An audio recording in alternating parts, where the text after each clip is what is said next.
Abhijata Iyengar. I request Dr. Pallavi Kavane to kindly felicitate Abhijata Iyengar.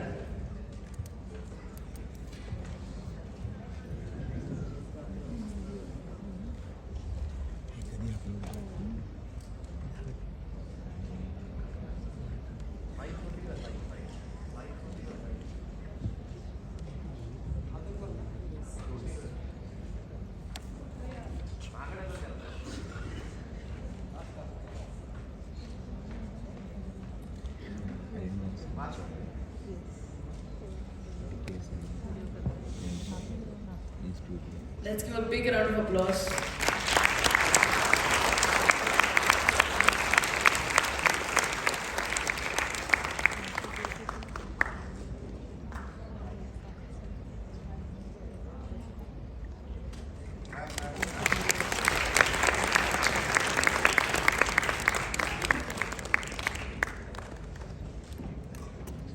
It is my honor to introduce Abhijata Iyengar. She is the granddaughter of legendary B.K.S. Iyengar and has been directly trained under him, as well as her aunt Geeta ji and uncle Prashant ji. Truly, the legacy runs in the family. And she also has an experience of teaching internationally and has led many conventions and workshops around the world. She leads the therapeutic classes at the institute where the people at various conditions come for relief. Her clarity and poise convey the teachings in a precise and easily accessible manner, enriching the lives of those who come to her. She holds a master's in bioinformatics. At the juncture of choosing her career, she was complementing a PhD when the trajectory of her life changed to make Iyengar Yoga her path. She has mentored and developed many teachers and continues to be the torchbearer for Guruji's system. She conducts regular classes at RIMYI while balancing her various roles in the world. So let's put our hands together for Abhijata Iyengar.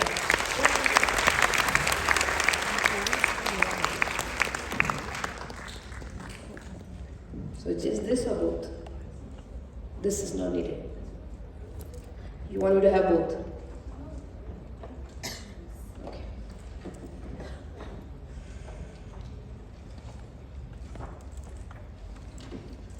Thank you for giving me the opportunity to present in front of you what I have learned from my gurus on yoga.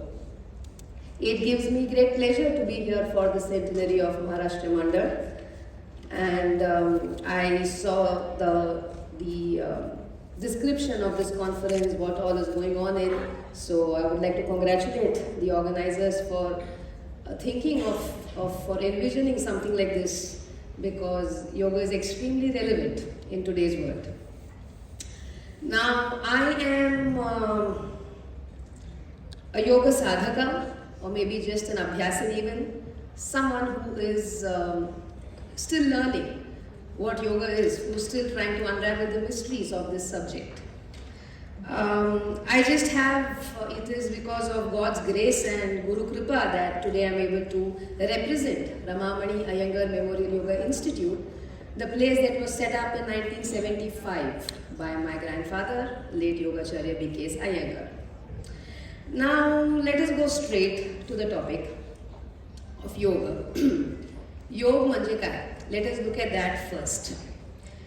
Now the texts are available. We are privileged to belong to a land of such a rich cultural heritage that we can depend on for knowledge, for wisdom, for light, for showing us the path when we are in distress, for showing us the path on how to lead life. So for that we are extremely fortunate. Now, if we have to address the question of what is yoga, there are various texts, like I was telling you, that is describing yoga.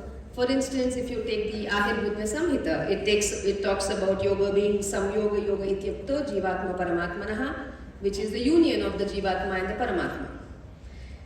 Bhagavad Gita, yogastha kurumat karmani sangam tyaktva dhananjaya siddhya siddhyo samobhutva samatvam yoga uchyate. Patanjali, yogas chitta vritti nirodha, yoga samadhi, says Vyasa. Now these theoretical descriptions are out there, but they are all out there. What is the use of these gigabytes of knowledge if it doesn't become a part of us. For instance, let me describe something to you. Imagine I have this in my hand, okay? Imagine I have something in my hand and I'm telling you what this is. It's a sweet confectionery originating in the Indian subcontinent. Milk and cheese solids are prepared by heating milk over a low flame until the water content has evaporated and only the milk solids remain. The solids are kneaded with flour and small balls of this dough are deep fried at a low temperature and then soaked in a light sugar syrup with green cardamom and sugar, rose water, saffron. What am I talking about? You see, so a theoretical description of something is one. What am I talking about? Sweet confectionery, heating, kneading, flour, cooling down, frying it, marinating it in a syrup. But what is it?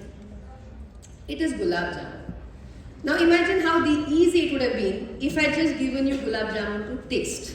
चवीला जर मी प्रत्येकाला एक गुलाबजामुन दिलं असतं तर किती सोपं झालं असतं. But I had मस्त झालं असतं. But now, if I had to depend on theory, this is what the theoretical description of gulab jamun is.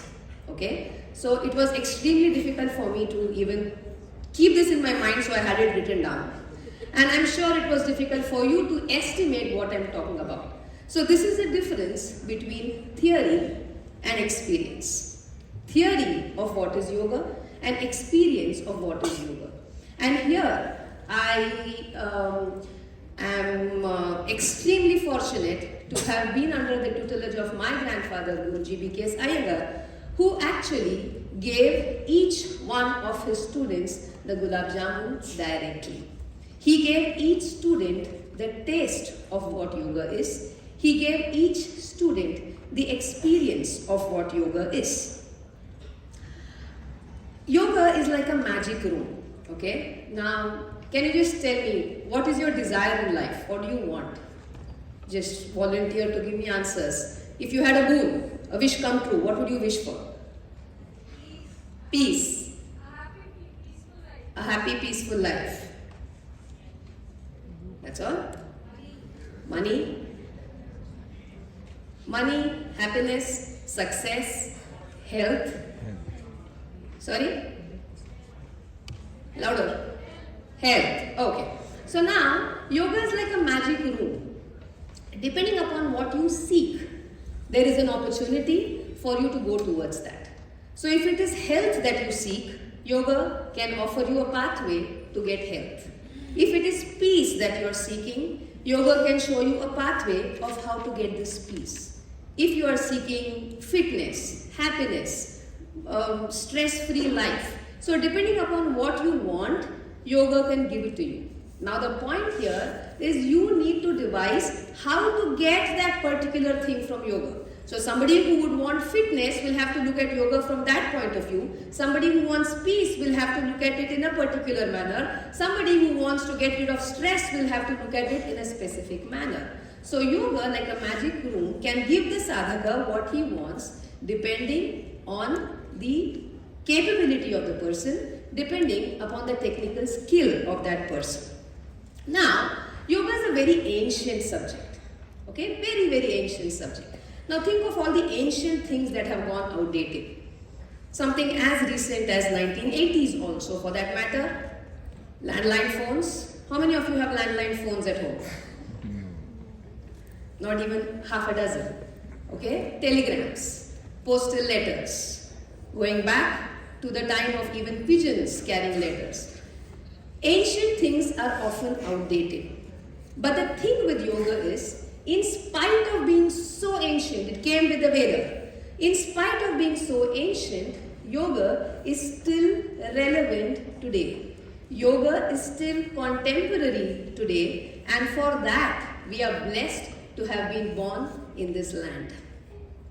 Now, yoga is a Shad Darshan. Shad Darshan manje kai? It gives you a darshan, it gives you a philosophical system for understanding truth. It gives you a system for understanding life. Now, in the contemporary world, what are the things that trouble us? Hectic lifestyle, unable to focus on what you really need, a conflict between, deciding what is it that I really want. So all these things which eat up your mental energy. For all of this, you need to build up your body system in such a manner that you are able to withstand the stress that life keeps throwing at you each time.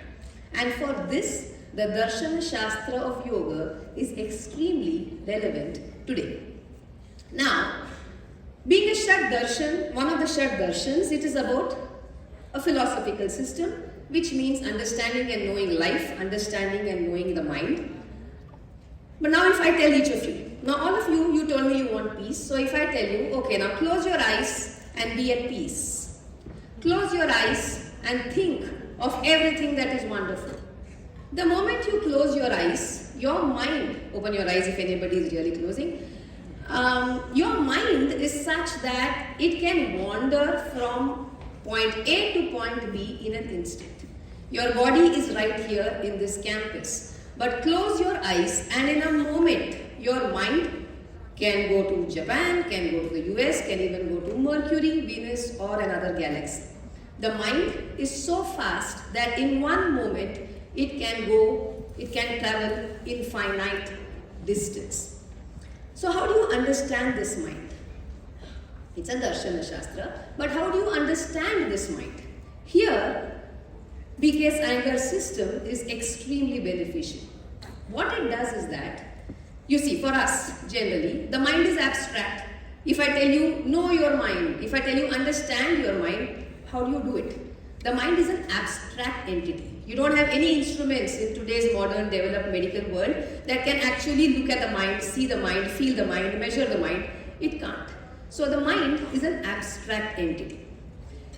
You and I view philosophy also as an abstract entity. So how do you understand one abstract entity using another abstract entity? Philosophy for mind or mind for philosophy? How do you do that? So here what Guruji Iyengar did is that he used a concrete system. He used the body which is concrete. If I tell you shoulders, you know about it. If I tell you legs, if I tell you back, if I tell you body, it's tangible. You can touch, you can feel, you can see. In the same manner, asana is a field of yoga that you can actually see, touch, feel, comprehend. So what B.K.S. Iyengar did was that he used the concrete asana to understand the concrete body, and with this understanding, we are able to travel to understand the abstract mind and the abstract philosophy. So using a concrete setup to understand an abstract notion. Let me quote B.K.S. Iyengar.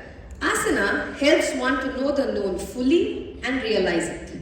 When the known, the body, is fully understood, then this known, which is finite, guides one to move beyond the known towards the infinite, the self or the Atman. Then the Atman is expressed through actions.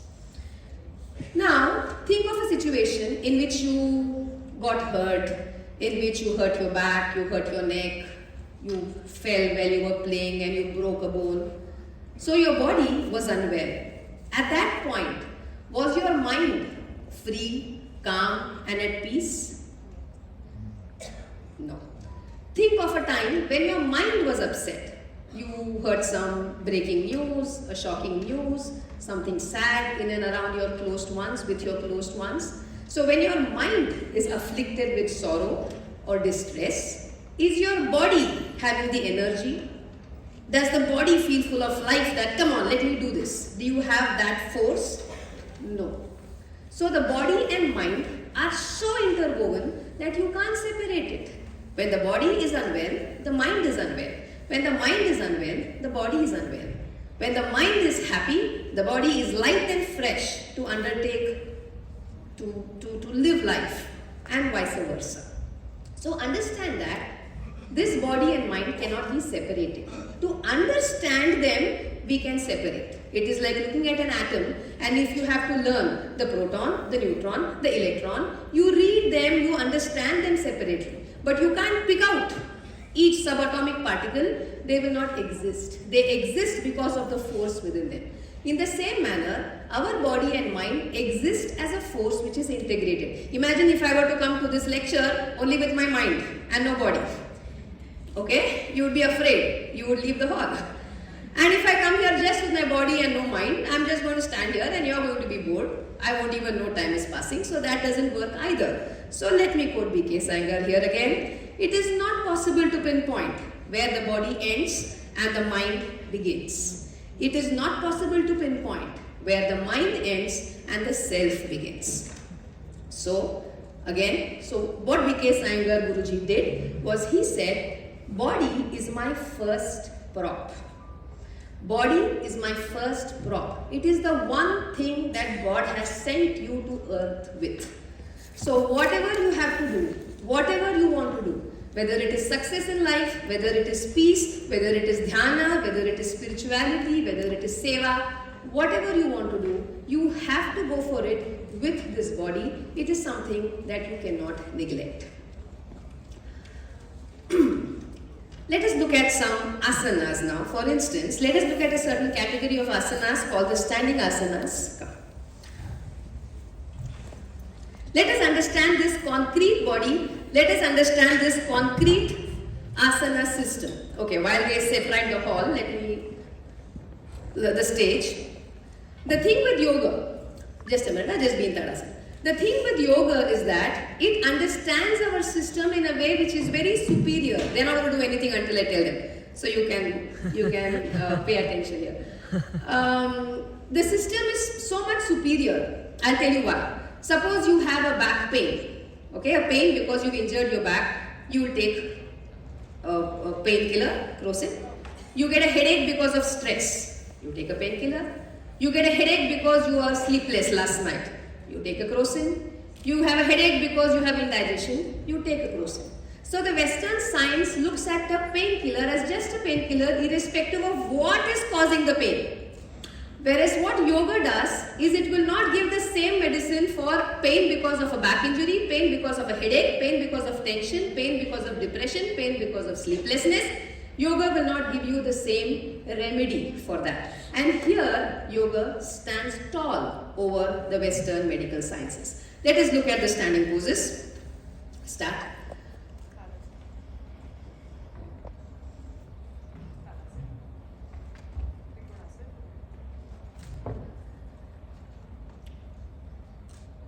Virabhadrasana 2.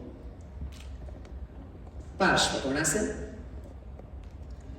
Ardha Chandrasana. Virabhadrasana 1. Parshvottanasana. Prasarita Padottanasana.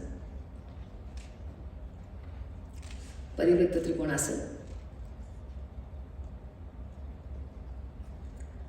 Tadasana. So if you look at these asanas, what they majorly moved were their arms, their legs, their trunk. You can sit or you can move back. I'll call you again later. So now these standing poses that you see, they work mainly on the karmendriyas. What are the karmendriyas? The indriyas of karma, organs of action.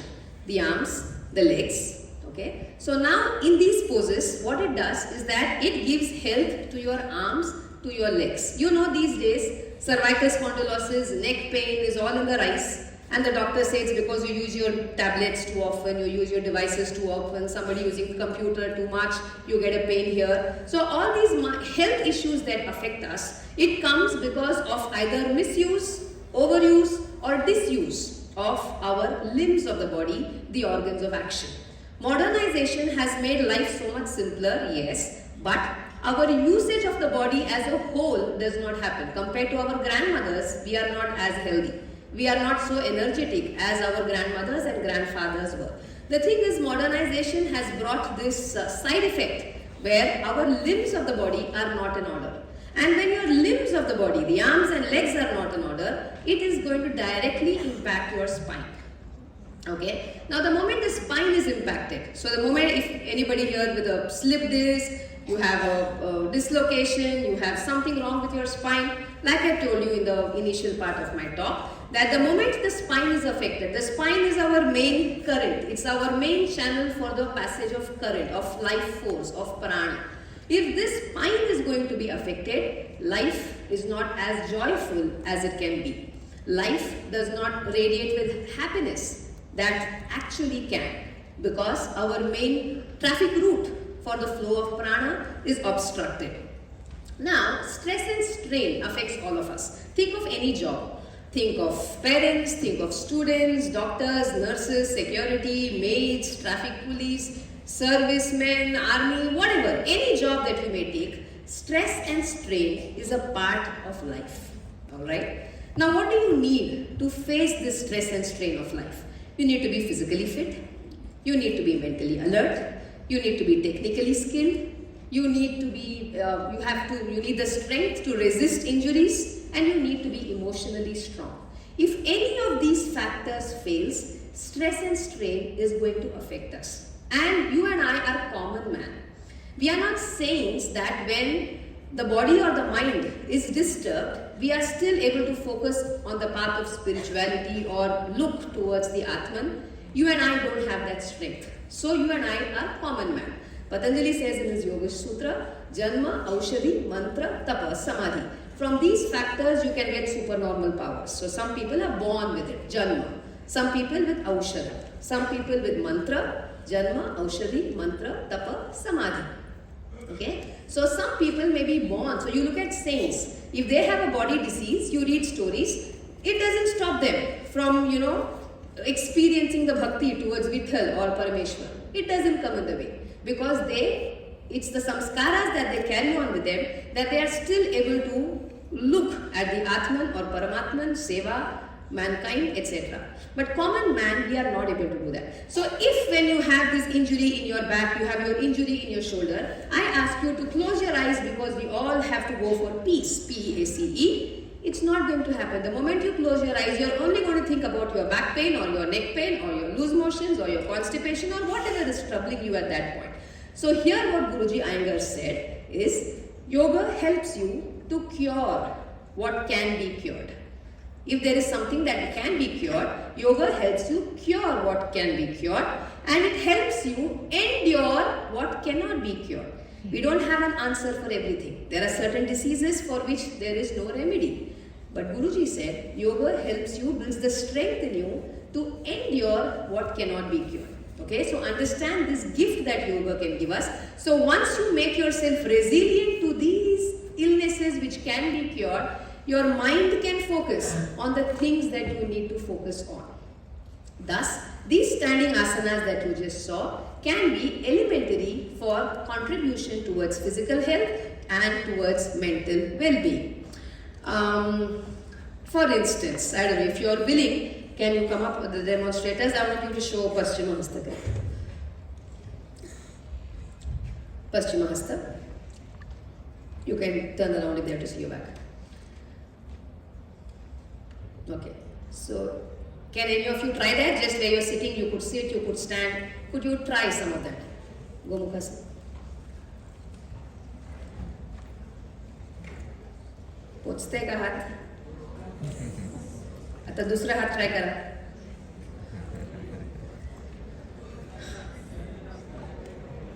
नमस्कार पुढून किती सोपं पद्धतीने करतो मागे नमस्कार घालता येतो का हो तर उत्तम आज होते होपफुली 15 वर्षानंतर सुद्धा टिकेल Okay, so do you realize that some of you, okay, you found it comfortable and some of you could not find it comfortable or your hands were not reaching. Now understand one thing, the human body has many movements, okay? It has a various range of movements that it can present. For it, sorry?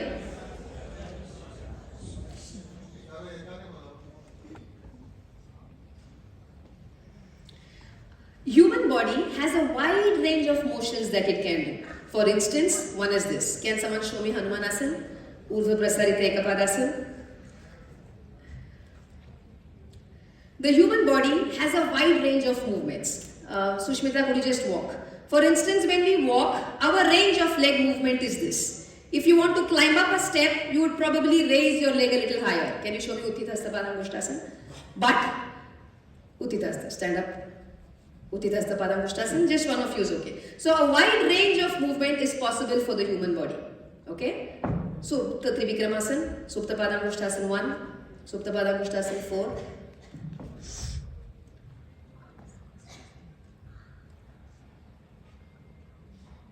Okay, so if you, can they show this or on the screen please?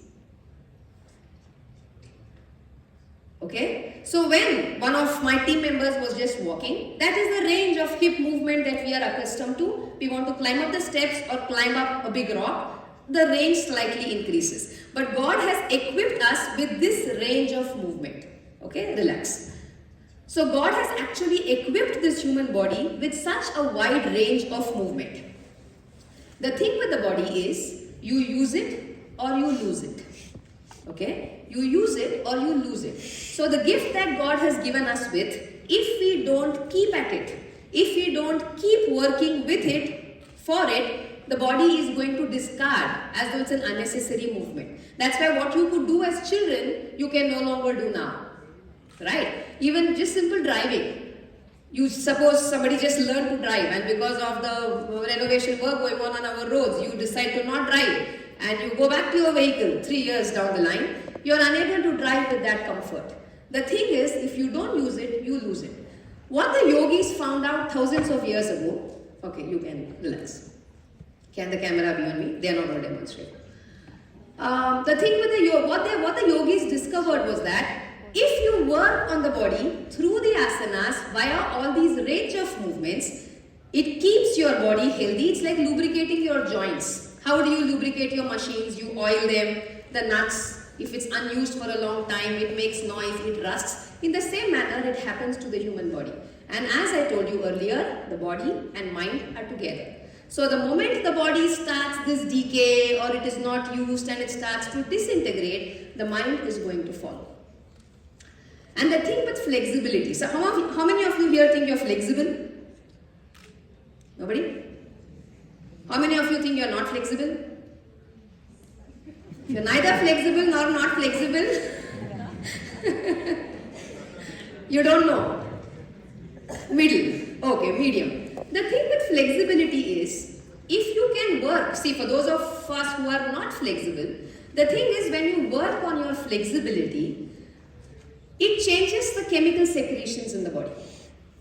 Okay? As the body and mind is one unit, there are millions of chemical reactions going on in the body each moment. When you work with the asanas, this flexibility in the body secretes certain chemicals. It makes the muscles of the body build up a certain tenacity, because of which our body is resilient to face stress. You know the various physical discomforts that trouble us when we are stressed? Some of them get a headache, some of them get rashes on the skin, kai lokanna pitta varta, kai lokanna they get a catch. This area there is a lot of pain, loose motions, constipation. So different people react to stress differently. Okay? By the practice of asanas, you develop this overall health in the body system so that your body and mind together can make you focus on the task that you need to focus. Now we think asana means a stretch. Can you come back for Supta Padangusthasana, Uttanasana? Half of you in Supta Padangusthasana, half of you in Uttanasana. The thing with these days is that yoga has become so popular that आपल्याला वाटतं की आसन म्हणजे थोडं stretches करायचे. मी आज थोडं stretching केले म्हणजे योग केले असं आपण अर्थ समजून घेतो. Understand that yoga and stretching are not synonymous at all. Okay? For instance, can I ask you to raise your arms up? Even the demonstrators, you can come up. Just raise both your arms up. Okay? This is an asana where both the arms are lifted up. You will call this a stretch. But now suppose I tell you that from the elbows, can you stretch up? कोपऱ्यातनं हात उंच करा. Okay? खाकेतनं, from the armpits, can you stretch yourself up? Do you realize the moment your mind goes to these areas, the arms went up a little higher and higher? Correct? Okay, relax.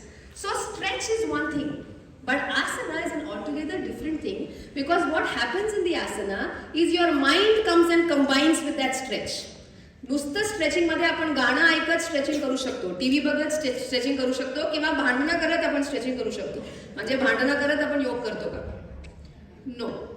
There is mindfulness when you do the asanas. You see, our existence depends on prana prajna. Like you have head and tail of a coin. You have prana and prajna. Relax, the demonstrators. Prana and prajna. Prana म्हणजे आपल्याला सगळ्यांना माहिती आहे, it's a local term. Prajna is exalted intelligence. Wherever your mind will go, जिथे प्रज्ञा जाणार तिथे प्राण जाणार. Where the intelligence goes, there prana is going to go. It can't be the head of a coin is going but the tail of the coin is staying back. It will not happen. Chale vatam, chale chittam, says Hatha Yoga Pradipika. As the breath is, so the mind is. In that manner, where your mind goes, there the prana goes. Okay? Where the prana goes, there the prajna goes. They exist together.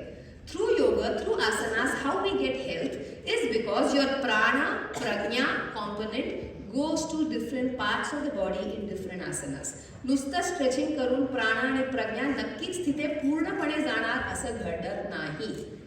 Whatever is little possible, superficial level it may go, but पूर्णपणे प्राण आणि प्रज्ञा तिकडे पोहोचत नाही. म्हणून stretching आणि आसना हे दोन्ही भिन्न गोष्ट आहे. Okay, this we have to make it very clear. Now this mindful awareness that I am talking about is internal. It is not external. That is number one. Now let me look at a few other asanas. Can you show me Vrikshasana, Ardha Chandrasana, Virabhadrasana 3? Now tell me one thing, all of you. How many of you think you are focused human beings? तुम्हाला focus करता येतो. कसं आपण मुलांना अभ्यास करताना सांगतो focus करायला पाहिजे, टीव्ही बंद कर वगैरे. How many of you here think that your power of focus is good? Again, if you see, it's less than a dozen people. Okay, less than a dozen of people. Okay, arms down. Now we have the asanas which can train the nervous system. Okay, you can start.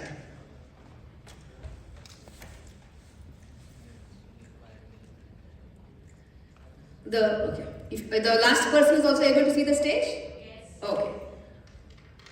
Okay, so if you look at these asanas train the nervous system for you to focus. If the demonstrators want to look at who all are sitting on the stage, they won't be able to balance here. For them to be focused there, relax. For them to be focused there, it is not just relax. It is not just, there is body control, so they are focusing. You can go back. You know the story from the Mahabharata, where the Pandavas and Kauravas, as children, as they were growing up, there was a big rivalry.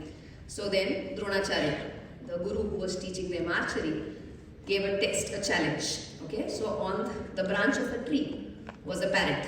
It was a parrot that was hung, and the task was you have to aim at the eye of the parrot. So Dronacharya calls these brothers one by one, shoot the eye of this parrot. The Kauravas tried, Duryodhana, Dushasana, they all come by one, and Dronacharya asks them, what do you see? Oh, I see the parrot which is on the branch. No. Next. What do you see? Oh, I see the tree and the parrot. No. Next person. The next person comes. What do you see? Oh, I see this tree and the mango tree behind. No. Next person. The Pandavas. This happens to each one of them until Arjuna comes to the shooting area. And then Dronacharya asks Arjuna, what do you see? And Arjuna says, I see the eye of the parrot. And then Dronacharya gave him permission to shoot, and Arjuna successfully shot that eye of the parrot. Okay? So now, think of what focus is. Your body system, your sense organs have to be trained to such an extent that what is the task at hand, it is only that you have to focus on. You should be oblivious to everything else around. Like for Arjuna, the branch, the tree, the other tree, the sky, the ground, his brothers, his guru. Nobody was visible, and it was only the eye of the parrot that was visible. It does not come in an instant. It does not come in an instant. Your sense organs have to be trained to coordinate with your body. How do you do that? Just because I want it to happen, it will not happen.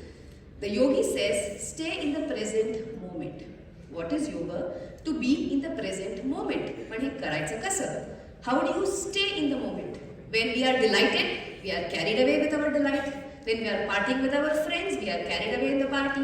When we are in sorrow, we are crying, we are carried away with that negative emotion. There is anger, we are carried away in the emotion. How do you be in the present moment? The clue here, the answer to this is through the practice of Ashtanga Yoga that Patanjali has formulated. It's a comprehensive system for you to work on the body, the system inside, the sense organs, the intelligence, the mind. when all of them are combined and integrated as one team, then focus is possible. There are different categories of asanas, and I just showcased a certain category which, for instance, trains the nervous system. Now, before I go ahead, I would actually like to share my story of how I started yoga. I came to Pune in the year 2000 for my BSc in Ferguson College. And before that, my schooling was from Chennai. I did until my 12th, I was in Chennai. So when I came to Pune, I decided that I'm going to try yoga. Everybody is, going on and on about yoga. So many people are coming to learn from my grandfather. What is this yoga about? Karun tar bahu. So with that aim, I just started attending classes with Geeta and Prashant, my aunt and uncle. I remember one such class. Amruta, can you come for Ardha Chandrasana? I remember one such class. It was my first few classes. And I was to do Ardha Chandrasana. And everybody in the class was so comfortable doing this position. But when I tried this pose, my tukar, to let them know what is Ardha Chandrasana. Tuza tukar, aakha pose kar. So, but when I was in this position, I was so shaky that I could not balance here. I constantly kept falling. The foot that she's standing on, it constantly kept dancing a dance that I simply could not hold my body firm at all. And मला कळलंच नाही की तो पाय स्थिर करायचा तर करायचा कसा. And then suddenly Geeta auntie from the center of the hall was instructing us, don't look at asanas from your point of view. You will never learn. She said the body is a universe in itself. Each part is connected to the other part. Learn their language. The top leg. Okay, the top leg. This leg, hold it so much firm. Hold your quadriceps, hold your kneecaps, all these areas, hold it so much firm that your mind has to be only with this area and lift this area up. And the moment she said that, this leg suddenly became stable, in control. And this was extremely surprising for me. Ki mi sagda kaam kela varcha payavar. But I became stable on my standing leg. Varcha paya आणि खालचा पायाचा संबंध एवढा आहे that by just making that top leg firm, I could be so firm on my bottom leg.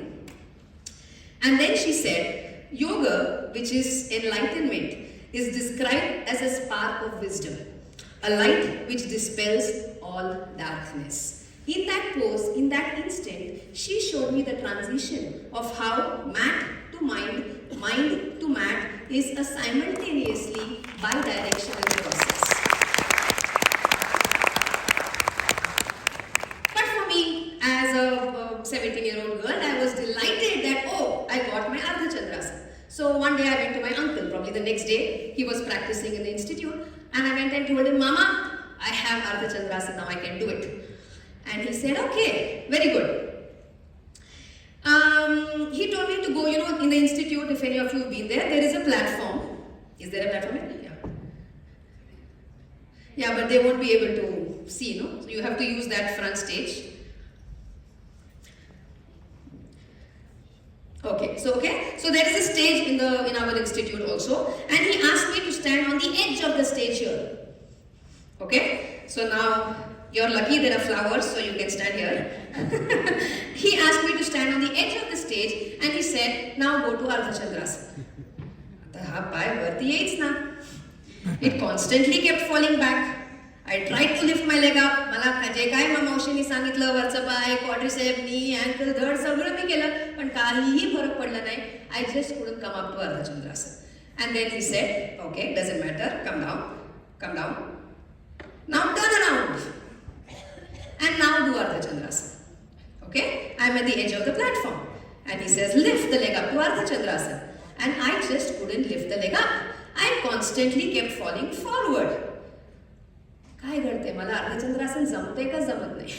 Okay, माझा एकच प्रश्न होता that am I able to balance in Ardha Chandrasan or am I not able to balance in Ardha Chandrasan, and if at all I fall in Ardha Chandrasan, मी पुढे पडणार का मागे पडणार, एवढं जरी कळलं तर पुरेच आहे आजसाठी. So I wondered what is going on, and then my mama came and supported me, and then I could balance there on the platform. And then he said, you never know what you really know until you know what there is yet to know. Okay, you never know what you really know until you know what there is yet to know. Now you think of our vision, okay? We are all here, gifted with eyesight, we are able to see. But do you know, some insects can see what we cannot see?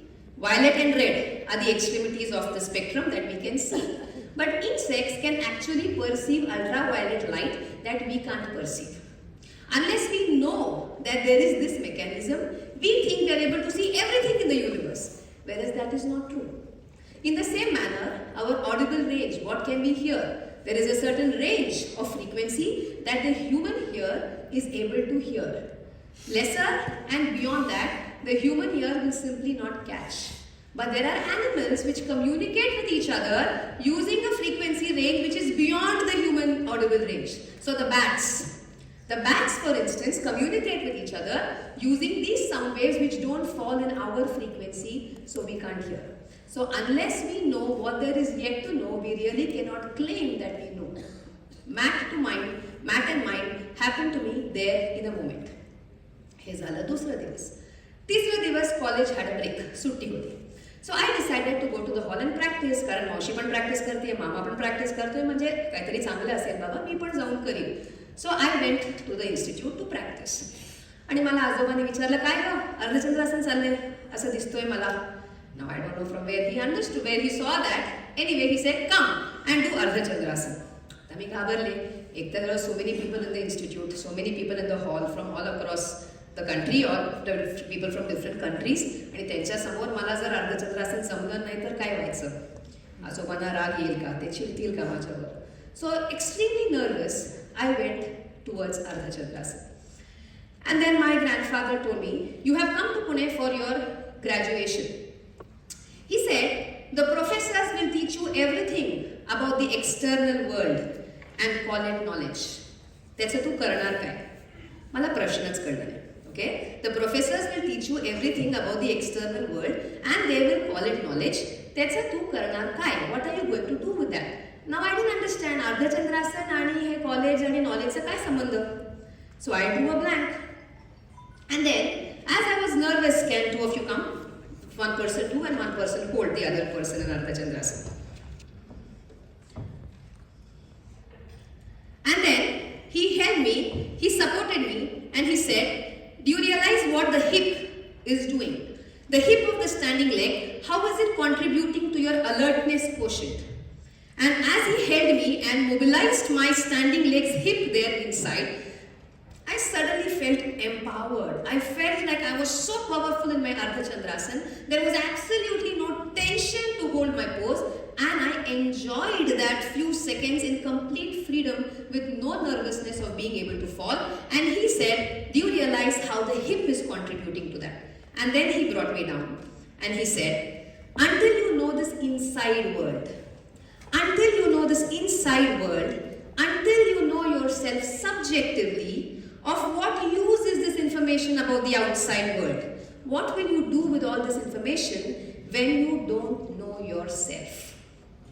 What will you do with all this information when you don't know yourself? One of the starkest examples that we have is about the scientific advancement that we have, the atomic bomb.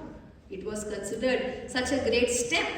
You know, what a beautiful, what a powerful discovery. But the same nuclear reactions can be used for something as destructive as an atom bomb or something extremely contributory for energy demands of the planet. So until you know yourself subjectively, what is the use of all the information, of all the knowledge of this outside world? So for me, why I share this story is, for me, this study of yoga, transitioning from mat to mind, was not a journey that was linear. I was subject to learning yoga where mat and mind and mat happened simultaneously in every class that I studied with them. So now, for instance, the standing poses. Now that I share this Ardha Chandrasana story with you, you can just extrapolate that all the standing asanas that you see have a whole lot of things going on, and it is not just mere some physical movements that you see from the outside. Let us look at some forward bending asanas. I'll just go through a different set of categories so you get an idea of how the mind and matter integrated. For instance, okay, proceed.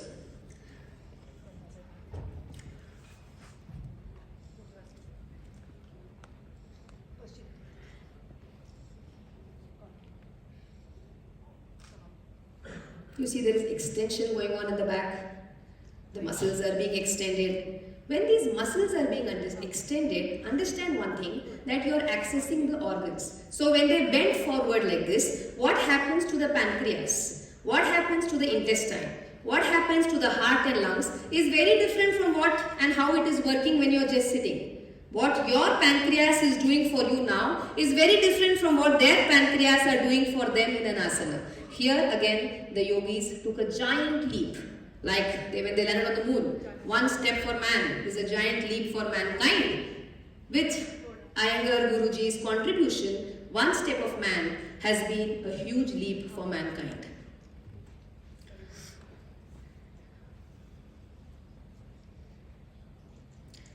Now if you look at endurance, sports, as we are, many of you, I see the students associated with sports colleges, I'm told. You talk of endurance. How do you build up your endurance? Just by going to the gym and doing a lot of cardiovascular activity, is your endurance going to build up?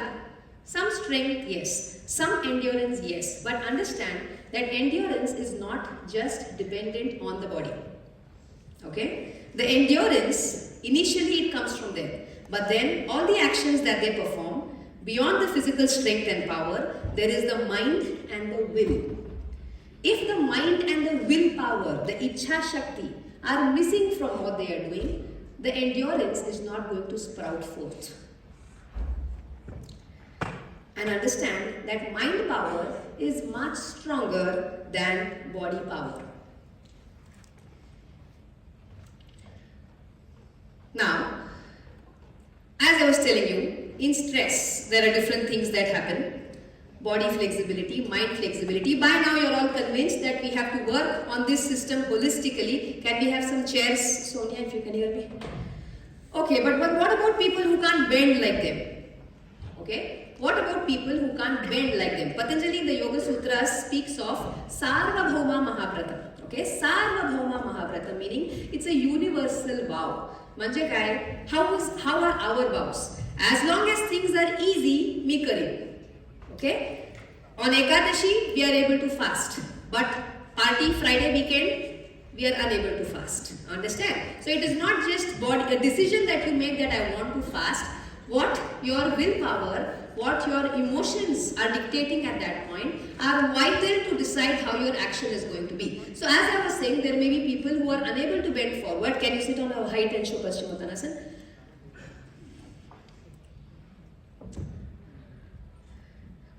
So just by sitting on a stool and head on the stool. Now, props, like you see, they are sitting on props. Uttanasana tikde karte. Props are very popular these days. Okay, extremely popular. Jema Azobani, when Guruji thought of props in the 1940s and 50s, people were so angry. People were so angry कि योग सारखा असा गुह्य विद्या आहे, such a supreme, secretive Vidya, and इथे तू काहीतरी असं खुर्ची बिर्ची घेऊन काय करतोय? They didn't like it at all. So all those Sanskrit Pandits of those time looked down upon Sundar Raj Iyengar, B.K.S. Iyengar that we commonly know as, for thinking of these innovations. But as a society today, we have come such a long way that we are accepting this with open hearts and open minds, for which we had to fight a lot. Okay? Now, as I was telling you, ki मला तर पुढे वागता येत नाही. If you sit on some height and you bend forward, तुम्हाला वागता येणार आहे. Doctors म्हणतात, if you have a back pain, you should not bend forward. Sushmita Uttanasana.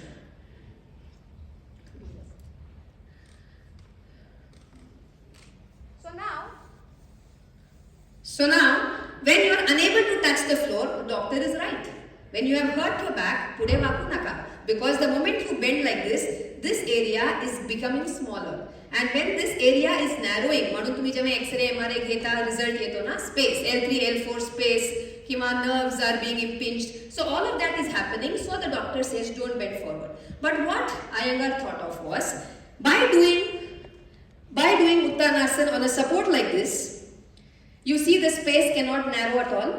Because of this support, naturally this space is going to be maintained. He जर मी काढलं and she does Uttanasana in the center, she is going to contract this area.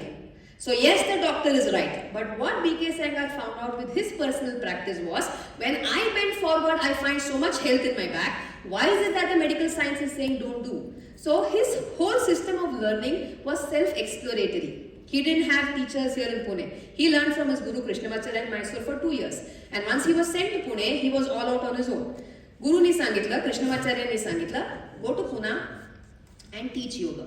So the only thing in Guruji's mind was, I have to show the people what is yoga. I have to show the people the wonder that yoga is. I cannot allow a bad name to come to yoga. I cannot allow a bad name to come to my guru.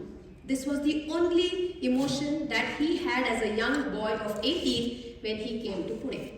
Okay? And that time people were angry here in Pune that such a young boy, what he's going to come and teach us about yoga, because those days yoga was considered a mystical subject. It was for the sadhus and saints. It was not for common man like you and me. So people did not like it. But Guruji said, if my guru has sent me, there is value in it. So success or failure, survival or death, I float or I sink. But this is my subject and I'm going to give all out for this. He would go without food. Sometimes he only lived on tap water. He would go without food with the singular aim that I'm going to impress upon the people the value of this subject. And today what you see is the creation of all of that intensity that he had as a young boy of 18. So as I'm talking about props, you may also look at older people. So you may look at the older people, hamstring injuries. So many sports hamstring injuries are likely these days. So when you have a torn hamstring, how will you sit and bend forward? But your sitting and bending forward is important for your high blood pressure. It is important to keep your diabetes in check. It is important to tone the spleen, liver and pancreas. But how do you do that when you have a torn hamstring or an injured back? So what he found out was that with the usage of props, she is able to bend forward without any negative tension on her legs, on her hamstrings, on her back. So with the advent of props, what B.K.S. Iyengar did was he made Sarvabhauma Mahavratam a reality. समजा मी जर व्रत घेतली की मी अष्टांग योगचा पाठ मी घेणार. But if I hurt my back, how am I going to do the asanas? If I hurt my back, how am I going to sit for dhyana? Okay, how am I going to be a good human being? How will I do seva if I don't have a healthy back? So what B.K.S. Iyengar did with the advent of props is what Patanjali said, Sarvabhauma Mahavratam, universal vow, come what may, wherever I am, whichever country, whatever time of the day, whether I've eaten, not eaten, I've slept, I've not slept, I'm well, I'm unwell. Vrata is a vrata that has to be followed. The advent of props made this a reality. Now, let's go to another category of asanas. Let's look at some body knottings. When we think of physical आणि हे spiritual, आपण कसं हे दोन भिन्न गोष्ट करतो. Okay, for instance जर मी देवळाला जाणार तर ते स्पिरिच्युअल आहे. मी जर जप करणार it is spiritual. But if I do asanas it is considered physical. But when you go to a temple, you go to the temple with your body. So why is that considered spiritual? When you do japa, you do a japa with a japa mala, which is a prop. You do japa with your tongue, which is a physical part of the body.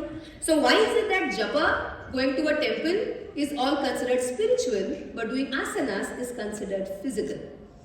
So what differentiates the physicality and the spirituality of any act is the hetu, the intention.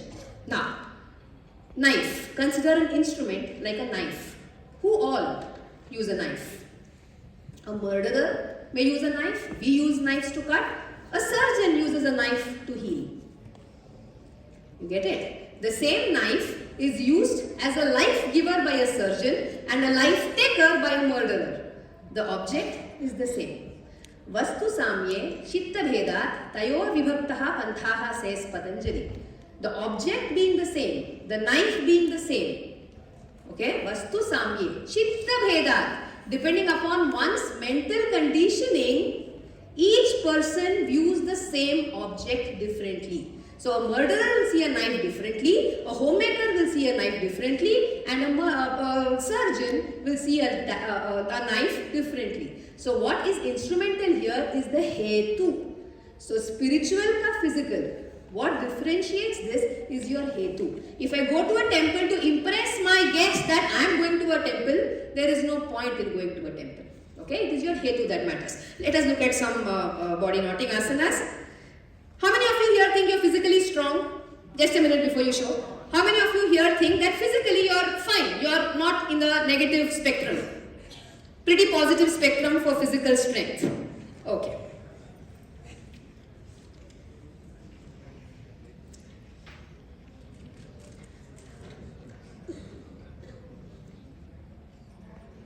अधो मुख वीरासन तुम्ही पुढचं करा.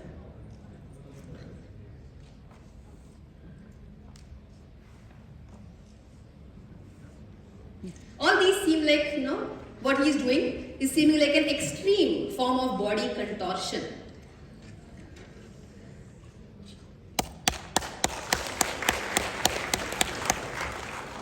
Now, I told you to raise your arms up for okay.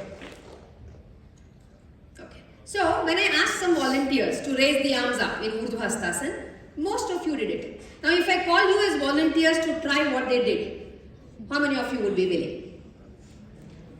Yes, I expected. I expected. The thing is, when the going gets tough, when the going gets tougher, our ichha, our involvement tapers down. Okay? What happens in life is a little difficulty we are able to face. त्याच्यापेक्षा थोडं किंचित जास्त we are able to face. But if the going gets much tougher, we say no, this I cannot do. Our ichha shakti goes down. Doesn't matter if we have really tested ourselves की खरंच जमते का जमत नाही. आपण त्याच्याकडे बघणारच नाही. We are going to say no, not for me. Okay? So the mind behaves differently in different situations. सोपं काहीतरी करायला सांगितलं तर मन एका पद्धतीने वागतं. अवघड काय आलं मन वेगळ्या पद्धतीने वागतं. When you are happy, mind behaves certain way. When you are sad, mind behaves in a certain way. And Krishna tells Arjuna, Samatvam yoga uchyate. How to bring the samatva? Yes, to read and to understand it makes sense. But when traffic मध्ये somebody comes वेडं वाकडं and we get so angry, तेव्हा समत्व आणायचं कसं? जेव्हा traffic पुढे हलत नाही, तेव्हा समत्व आणायचं कसं? That is the question here. Now the different categories of asanas, you saw some standing, you saw some forward bending, you saw some things in which they are taking the leg on the back. What's happening is, whoever is doing it, is dealing with your own body-mind system in different situations. Zamte, zamat nahi. Avgad, soper. Dukte, chan vatte. In all these things, you are putting your body and mind to test. You get it? You are putting your body and mind into that field zone. Like for sports, you have your field in which you prepare. Your body and mind are put in the field of asanas where it is equipped to handle these different kind of situations. So it becomes a science of mind making. Okay? Patanjali says, Paramanu Parama Mahatvantosya Vashikaraha. For samadhi, for dhyana, the yogi is able to meditate on an atom. The yogi is able to meditate on the universe. You can't say, if it is small, I will do it. If it is big, I can't do it. A yogi has this power in his mind where atomic meditation and universe meditation are both possible. So some people say, कशाला एवढं सगळं अवघड करायचं? Finally योग तर ध्यानच आहे ना. मग थोडं स्ट्रेचिंग करीन तेवढं बस. No. Because unless you know how your mind behaves in an extreme situation, you are not ready for something as extreme as samadhi. Okay? Arm balancing. How many of you wake up in the morning at the first call of your alarm? Thamba. 1 minute. How many of you wake up at the alarm वाजायला लागला आणि तुम्ही उठला? अलार्मच वाजत नाही. असंच उठता. शाबाश. Okay. How many of you keep using the snooze button? Snooze. 5 मिनिटं, 5 मिनिटं, 5 मिनिटं. Okay. Okay. At diet. How many of you have been on a diet at some point? Diet. Nobody? So this example won't work. How many of you decide to get up in the morning and go for a morning walk, but you are unable to get up? You decide that you are going to do yoga in the morning, पण उठता येत नाही. आता उठता येतोय पण पावसाळ्यात जमत नाही. आता जरा थंडी कमी व्हायला लागली. मग उठता येतो. But when it was 6 degrees and 7 degrees, was your fervor to get up in the morning as strong as it is during the summer? No. Different situations, your mind is behaving differently. You decide, मी mobile बघणार नाही. आता परीक्षा येणार आहे. मी mobile, social media, Instagram, Facebook, YouTube याच्याकडे बघणार नाही आणि तुम्ही यंत्र इकडे ठेवता. पण in 10 minutes your mind is going. एक नोटिफिकेशन वाचलं किंवा नोटिफिकेशन सायलेंट करतो, मग दर 5 मिनिटाला बघत असतो नोटिफिकेशन आलंय का, नोटिफिकेशन आलंय का. Right? That's how our mind functions. So we say, oh, poor self-control. Okay? How do you get this self-control? मी ठरवले, मी मोबाईल बघणार नाही. I decide with strong conviction. How many of us are able to stay with that intensity of conviction? I'm balancing.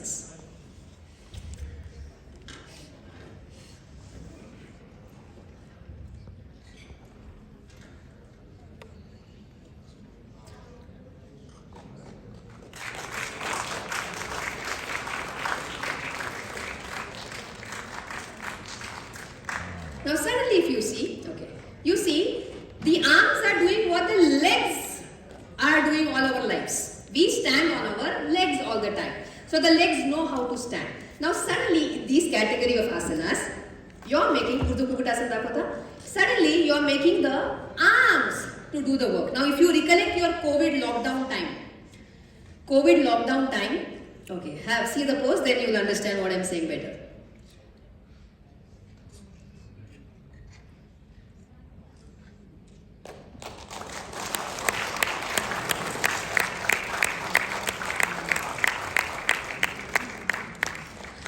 Lockdownच्या काळात, when nobody could come to your house, did we not realize the value of the maids, the drivers?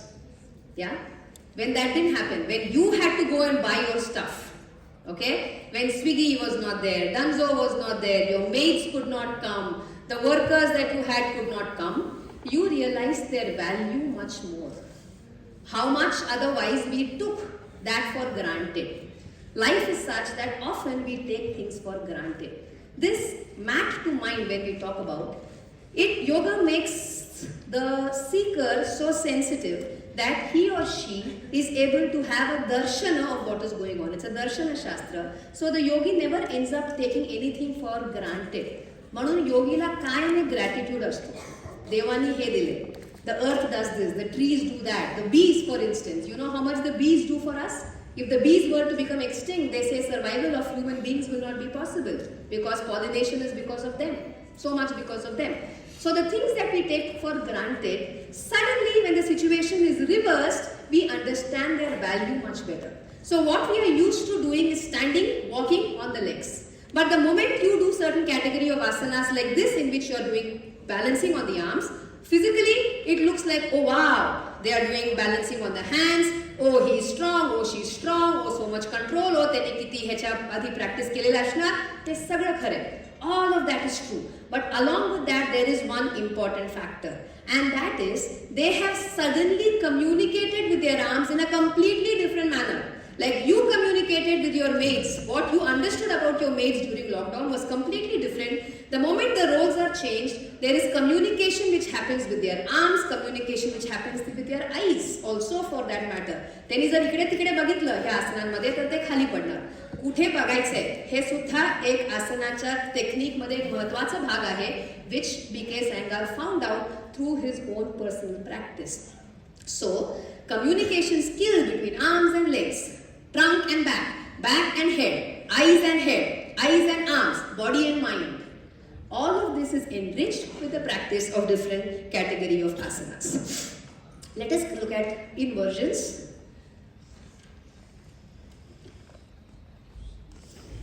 विपरीत स्थिती म्हणजे काय? उलट उभं राहायचं. Okay? All the time we stand on our legs, and now here is viparita sthiti where you have to stand topsy-turvy. What all happens because of this? The respiratory system, circulatory system, nervous system, glandular system, all of those systems have a wonderful force flow of prana and prajna. That health comes because of this. They strengthen willpower, they improve memory, they improve intellectual capacity and emotional stability. These days this emotional stability is talked about. त्या काळात पण त्याचा problem होता, पण हल्ली people have become sensitive enough to speak about mental well-being, depression, illnesses, which was not the case in the past. All these asanas build up one's emotional stability simply because your brain, which is the seat of your ego, is down, and the heart, which is the seat of your life survival, is higher up. The master is up and the servant is down. Usually hierarchy आपण जर बघितलं, you say, oh no, why did I do this? Okay, when you speak, you say, अरे मी असं का केलं? And if I have to identify myself, I will say, I am Abhijata. I don't say I am Abhijata. You may say, oh God, here is Abhijata, but I won't say I am Abhijata. Okay? So, inbuilt, cellularly, we have different parts of our body which are meant for different things. So, heart is the seat of emotional intelligence and brain is the seat of intellectual intelligence. When we go for Viparita Sthiti like this, the seat of intellectual intelligence comes down and the seat of emotional intelligence comes up. There is a swap because of which their dynamics change. Show us some variations. Parshva, Parivritta Ekapada, Ekapada, Parshva Ekapada,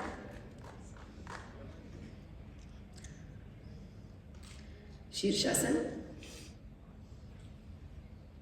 Come on. So now all these inversions that you're seeing, that you saw, there are many more varieties, but because of constraints of time, I will not be able to go into much details. So one thing is, it's a perspective change.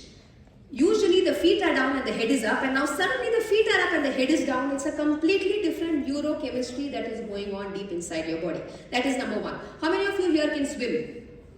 I'm just thinking of examples that you can relate to. Yeah, so 40% of you. So now if you think of floating in the water, okay? तुम्ही जर काही केलं नाही आणि नुसतं स्वस्थ तिकडे राहिला तर you're able to float, correct? Those of you who learn to float. तुम्हाला जर त्याची भीती वाटली तर you're going to sink. But if you're just laying there flat, by the force of buoyancy, you're just going to end up floating. So what is required is a perspective change. It's a perspective change that I can be here. Have faith, I can be here. So in the same way, in these Viparita Sthiti asanas, when you're topsy-turvy, it's a big perspective change that a human being or a practitioner who does that gets. Okay.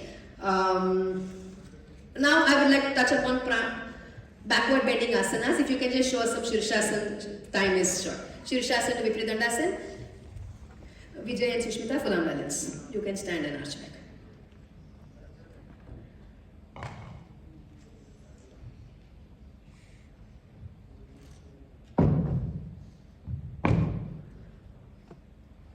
Okay? Come down.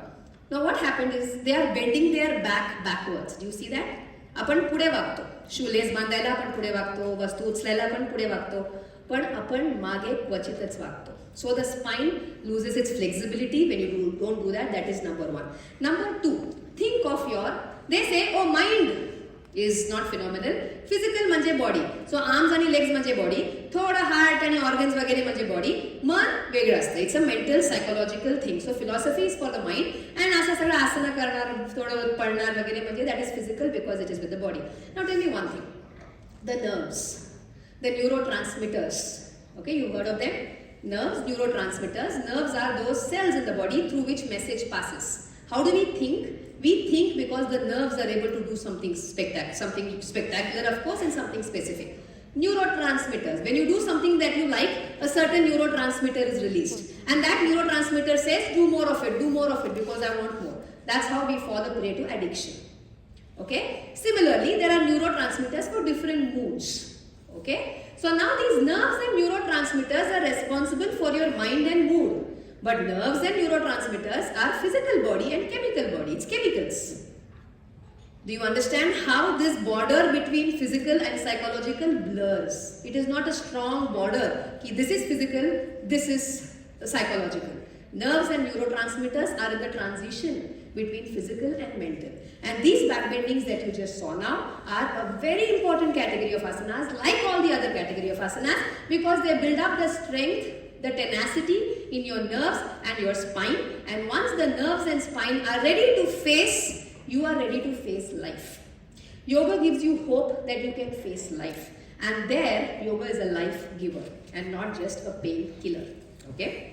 Now, before I conclude, I will touch upon pranayama as I have 5 more minutes. Yeah. So now, pranayama. It's again a very popular thing these days. आपल्याला काय वाटतंय? श्वास घेता येतो ना, म्हणजे सगळेच प्राणायाम करतील. पण शरीर आहे म्हणजे सगळे आसन आपण करू असं का वाटत नाही आपल्याला. What you saw where you clapped, that they look very complicated, you have the body, so you can also do. If you can breathe and do pranayama, why can't you do this with the body and do the asanas? Why is it that when things are convenient, we will choose a certain route, and when when things are not so convenient, we won't choose that route. Pranayama. It's ayama of the prana. Prana दिसतोय आपल्याला? नाही.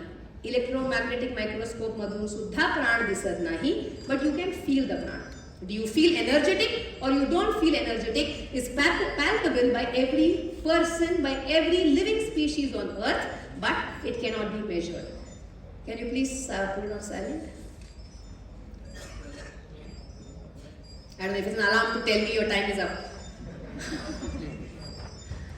So, pranayama, when prana is something so subtle, जे दिसतच नाही आपल्याला, पण एवढं त्याच्यात जर ताकद असेल, then how can we just say deep breathing is pranayama?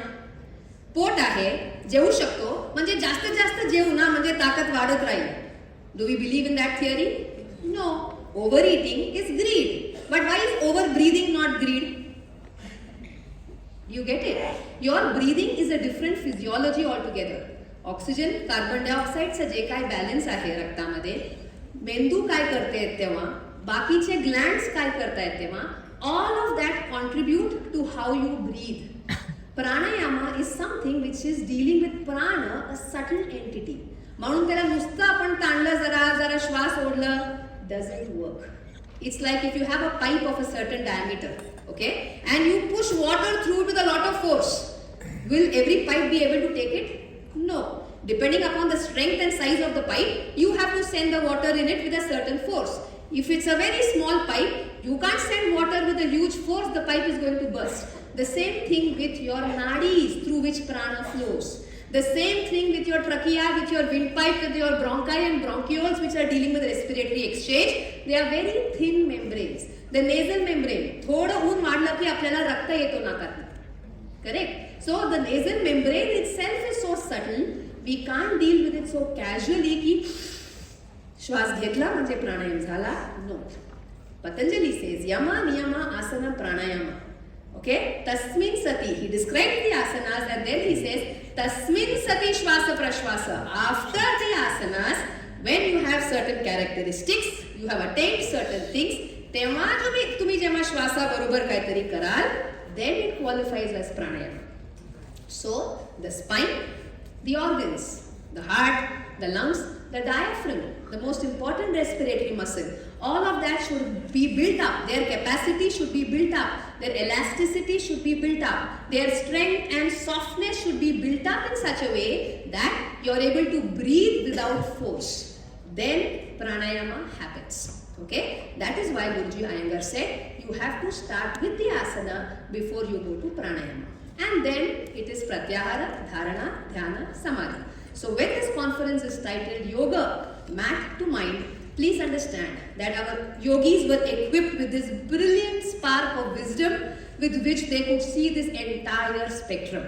The whole horizon was built, was understandable, it was comprehensible to them.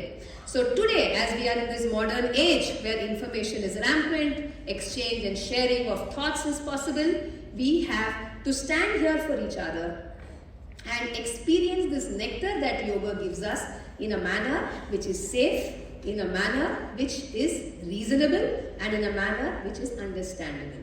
So yoga, mat to mind, is a simultaneous process. It does not happen one after the other, and the perspective for this, if it comes, then it happens. If the perspective that mat and mind is a simultaneous process does not come, दृष्टिकोन जर बदलला नाही तर तो fruit मिळणार नाही. तुमचा जर दृष्टिकोन बदलला तर mat and mind can happen simultaneously, and for this wisdom we are ever thankful to B.K.S. Iyengar, to all the yogis around the world who made this possible. Thank you.